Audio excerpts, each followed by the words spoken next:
नमस्कार। आज बात करते हैं श्रीमद् भगवद गीता के एक बहुत ही प्यारे और सच कहूं तो सबसे प्रैक्टिकल चैप्टर की।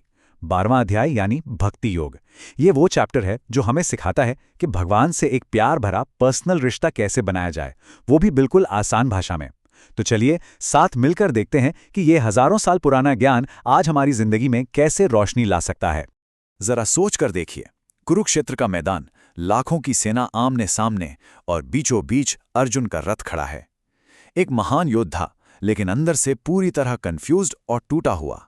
और इसी भयंकर उलझन के बीच वो अपने दोस्त, अपने सारथी श्री कृष्ण से एक ऐसा सवाल पूछते हैं जो शायद हम सबके मन में कभी ना कभी जरूर उठता है।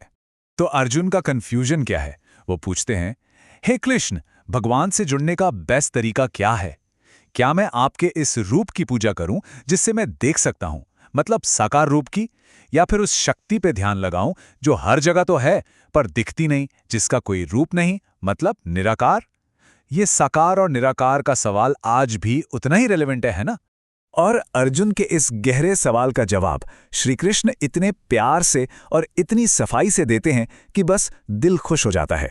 कोई घुमावदार बातें नहीं, कोई मुश्किल फिलॉसफी नहीं, बस एक सीधा, सच्चा और दिल को छू लेने वाला जवाब। श्री कृष्ण कहते हैं, अर्जुन, जो लोग अपने मन को पूरी तरह से मुझ में टिका देते हैं और पूरे विश्वास के साथ लगातार मेरी पूजा करते हैं, मैं उन्हीं को सबसे परफेक्ट योगी मानता हूं। तो देखिए, पहली ही बॉल पर सिक्सर। श्री कृष्ण ने बिल्कुल साफ कर दिया कि उनके हिसाब से सबसे सीधा और पक्का रास्ता कौन सा है, साकार भक्ति का रास्ता। अब सवाल ये उठता है कि श्री कृष्ण ने साकार भक्ति को निराकार के मुकाबले ज्यादा प्रैक्टिकल क्यों बताया? आखिर दोनों रास्ते जाते तो एक ही मंजिल पर हैं। चलिए इन दोनों रास्तों के बीच का जो फर्क है उसे थोड़ा और समझते हैं। देखिए, बात बड़ी सीधी है। साकार भक्ति का रास्ता ऐसा है जैसे मन को फोकस करने के लिए एक सहारा मिल गया हो, एक तस्वीर, एक मूर्ति, एक चेहरा। ये प्यार का, इमोशंस का, एक पर्सनल कनेक्शन का रास्ता है। दूसरी तरफ निराकार की साधना, मतलब उस चीज पर ध्यान लगाना जिसका कोई रूप ही नहीं है। अब हमारा मन तो शरीर से, दुनिया से जुड़ा है, उसके लिए ये बहुत ही ज्यादा मुश्किल है। ये बिना सहारे के हवा में तैरने जैसा है।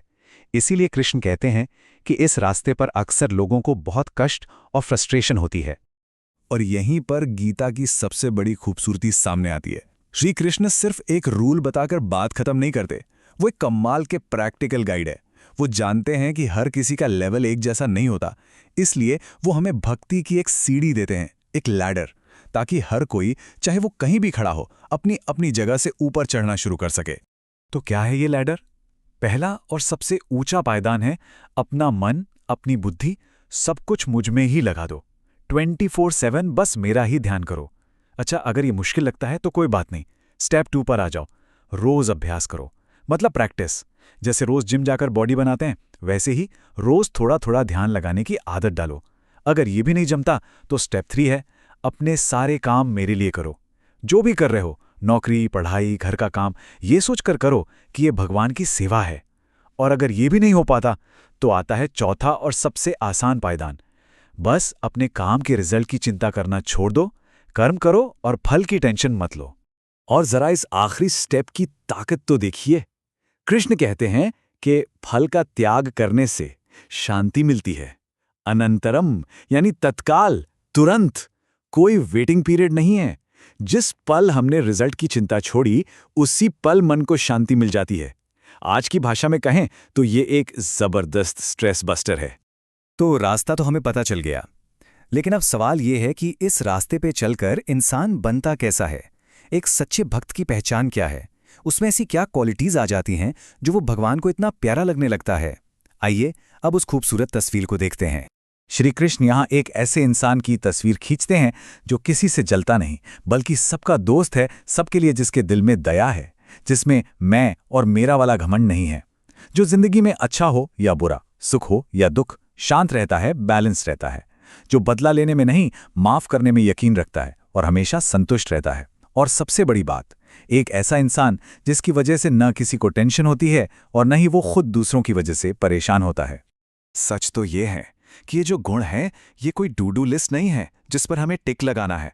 नहीं, ये तो भक्ति का एक नेचुरल बाय प्रोडक्ट है। ठीक वैसे ही जैसे फूल जब खिलता है तो खुशबू अपने आप बिना किसी कोशिश के फैलने लगती है।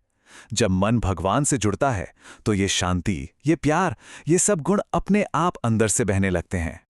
और इस अध्याय के आखिर में श्री कृष्ण एक बहुत ही प्यारी गारंटी देते हैं, एक पर्सनल प्रॉमिस। वो कहते हैं कि जो लोग पूरे विश्वास के साथ मुझे ही अपनी आखिरी मंजिल मानकर धर्म के इस अमृत जैसे मीठे रास्ते पर चलते हैं, वो भक्त मुझे बहुत बहुत ही ज्यादा प्यारे हैं। क्या कमाल की बात है! ये एक लाइन पूरे चैप्टर का सार बता देती है। तो ये था भक्ति योग का सीधा, सरल और सुंदर रास्ता। पर यह ज्ञान सिर्फ सुनने या पढ़ने के लिए नहीं है, है ना? इसे जिंदगी में उतारना होगा। तो जाते जाते एक सवाल सबके लिए, आज की इस भागदौड़ भरी दुनिया में जहां हम सब रिजल्ट्स, टारगेट्स और सोशल मीडिया लाइक्स के पीछे भाग रहे हैं, इस माहौल में कर्मों के फल का त्याग करने का हमारी अपनी जिंदगी में क्या मतलब हो सकता है? अपने काम में, अपने रिश्तों में, इस पर सोचिएगा जरूर।